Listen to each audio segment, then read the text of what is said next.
आज हम आपको अल्लाह के अजीम पैगंबर हजरत नूह अलैहिस्सलाम का वाकया बयान करेंगे। हजरत आदम अलैहिस्सलाम के वफात के तकरीबन 1000 साल बाद अल्लाह ताला ने अपनी रहमत और हिकमत से हजरत नूह अलैहिस्सलाम को दुनिया में तशरीफ लाने का शरफ अता फरमाया। हजरत आदम अलैहिस्सलाम की आने वाली नस्लें बहुत नेक और सच्ची थीं। वे अल्लाह ताला की इबादत करते, उसके हुक्म मानते और सही रास्ते पर चलते थे। कई 100 साल तक लोग सीधे रास्ते पर रहे, लेकिन वक्त गुजरता गया, नस्लें बदलती गईं। 1000 साल के बाद शैतान ने इंसानों को बहकाना शुरू किया। उसने कहा, अपने नेक बुजुर्गों को याद रखने के लिए उनकी तस्वीरें और निशानियां बना लो। इंसानों ने यही किया। फिर कुछ लोगों ने अपने नेक बुजुर्गों की इज्जत और याद के लिए उनके बुत बना लिए। शुरुआत में उनका मकसद सिर्फ याद करना और एहतराम करना था, लेकिन वक्त बीतता गया, नस्लें बदलती गईं और धीरे धीरे लोग इन बुतों के सामने झुकने लगे। यहीं से इंसानियत पहली बार अल्लाह की इबादत छोड़कर बुत परस्ती की तरफ मुड़ गई। तो अल्लाह ताला ने अपनी रहमत से एक पैगंबर भेजा। वह थे हजरत नूह अलैहिस्सलाम। अल्लाह ने उन्हें हुक्म दिया कि अपनी कौम को सच बताओ और कहो, सिर्फ एक अल्लाह की इबादत करो, उसके सिवा कोई माबूद नहीं। हजरत नूह अलैहिस्सलाम ने अपनी कौम को दिन रात दावत दी, खुले तौर पर भी और छुप कर भी। उन्होंने सब्र और हिकमत के साथ अपनी कौम को समझाया कि वो बुत परस्ती छोड़ दें और सिर्फ अल्लाह की तरफ लौट आए।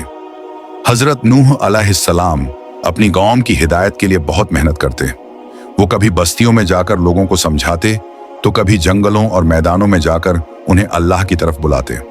वो कहते, ऐ मेरी कौम, मेरी बात मान लो, सिर्फ अल्लाह की इबादत करो।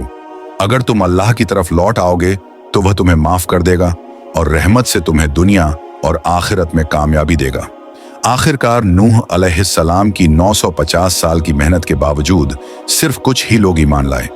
उनकी कौम की बहुत बड़ी तादाद ने उनकी बात को ठुकरा दिया। वे लोग जिद पर अड़े रहे और बुत परस्ती में डूबे रहे। नूह अलैहिस्सलाम की कौम उनकी दावत सुनकर हंसती और उनका मजाक उड़ाती। वो कहते, ऐ नूह, हम पर तुम्हारी बातें कोई असर नहीं करती। अगर तुम सच्चे हो तो वो अज़ाब ले आओ जिसका तुम हमें डर सुनाते हो। फिर अल्लाह ताला ने नूह अलैहिस्सलाम की तरफ वही नाजिल फरमाई। अल्लाह ने कहा, ऐ नूह, तुम्हारी कौम में से जो लोग ईमान ला चुके हैं, उनके अलावा अब कोई और ईमान नहीं लाएगा, इसलिए तुम उनकी बातों और उनके कामों पर गमगीन मत हो। आखिरकार जब नूह अलैहिस्सलाम ने देख लिया कि उनकी कौम ने सच्चाई को ठुकरा दिया और अब कोई ईमान नहीं ला रहा, तो उन्होंने अपने रब से दुआ की। उन्होंने कहा, ऐ मेरे परवरदिगार, जमीन पर इन काफिरों में से किसी को भी जिंदा मत छोड़। फिर अल्लाह ताला ने नूह अलैहिस्सलाम की तरफ वही फरमाई। अल्लाह ने कहा, ऐ नूह, अब तुम मेरी निगरानी और मेरे हुक्म से एक बड़ा जहाज तैयार करो। नूह अलैहिस्सलाम एक नबी थे, लेकिन जहाज बनाने का हुनर उन्हें नहीं आता था। वो सोचते, इतना बड़ा जहाज कैसे बनेगा, कहां से शुरू करें और किस तरह से पूरा करें। तब अल्लाह ताला ने अपनी रहमत से हजरत जिब्राइल अलैहिस्सलाम को उनकी मदद के लिए भेजा। नूह अलैहिस्सलाम पहाड़ के पास रहते थे। वहां न कोई दरख्त था और न पानी, लेकिन अल्लाह के हुक्म से उन्होंने बहुत सारे पेड़ लगाए। सालों गुजर गए, पेड़ धीरे धीरे बड़े और मजबूत हो गए। जब वह तैयार हो गए तो नूह अलैहिस्सलाम ने उन्हें काटा। उन लकड़ियों को जोड़ जोड़कर उन्होंने अल्लाह के हुक्म से जहाज बनाना शुरू किया।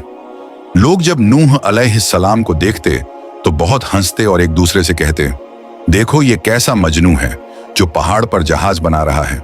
क्या कभी पहाड़ पर दरिया बहा है? क्या कभी यहाँ पानी आया है? धीरे धीरे सालों की मेहनत के बाद वो जहाज तैयार हो गया। करीब 100 साल की लंबी मेहनत में नूह अलैहिस्सलाम ने अल्लाह के हुक्म से उस जहाज को मुकम्मल किया। यह कोई छोटा जहाज नहीं था। इसकी लंबाई तकरीबन 1 किलोमीटर थी, मजबूत लकड़ियों से बना हुआ, ऊंचा और विशाल। फिर अल्लाह ताला ने नूह अलैहिस्सलाम की तरफ वही नाजिल की। अल्लाह ने फरमाया, अब ऐ नूह, तुम अपने साथ उन लोगों को जहाज पर सवार कर लो जो ईमान ला चुके हैं, और जमीन पर रहने वाले हर जानवर और हर परिंदे के जोड़े जोड़े को भी इस जहाज पर सवार कर लो। फिर नूह अलैहिस्सलाम उन चंद लोगों को लेकर जो ईमान ला चुके थे, उस बस्ती से चल पड़े।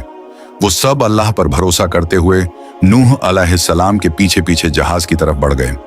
उनके साथ साथ हर जानवर और हर परिंदे के जोड़े जोड़े भी अल्लाह के हुक्म से जहाज की ओर बढ़ने लगे। फिर अल्लाह ताला ने आसमान के दरवाजे खोल दिए और मूसलाधार बारिश बरसने लगी।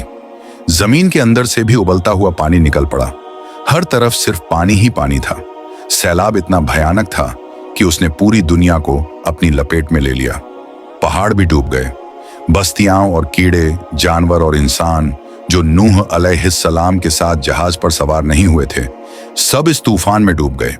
नूह अलैहिस्सलाम और उनके साथी उस कश्ती में सवार होकर 6 महीने तक रहे। आखिरकार अल्लाह के हुक्म से तूफान रुक गया। अल्लाह ने जमीन को हुक्म दिया, अपना पानी निगल ले, और आसमान से कहा, बरसना बंद कर दे। चंद ही वक्त में पानी उतर गया। जमीन सूख गई और जहाज जूदी पहाड़ पर आकर ठहर गया। फिर अल्लाह की तरफ से नूह अलैहिस्सलाम को हुक्म हुआ, अब तुम और तुम्हारे साथी सलामती और अमान के साथ जहाज से बाहर निकल आओ। मेरी तरफ से तुम पर बरकत है, और बरकत उन नस्लों पर भी होगी जो तुम्हारे बाद क़यामत तक आएंगी।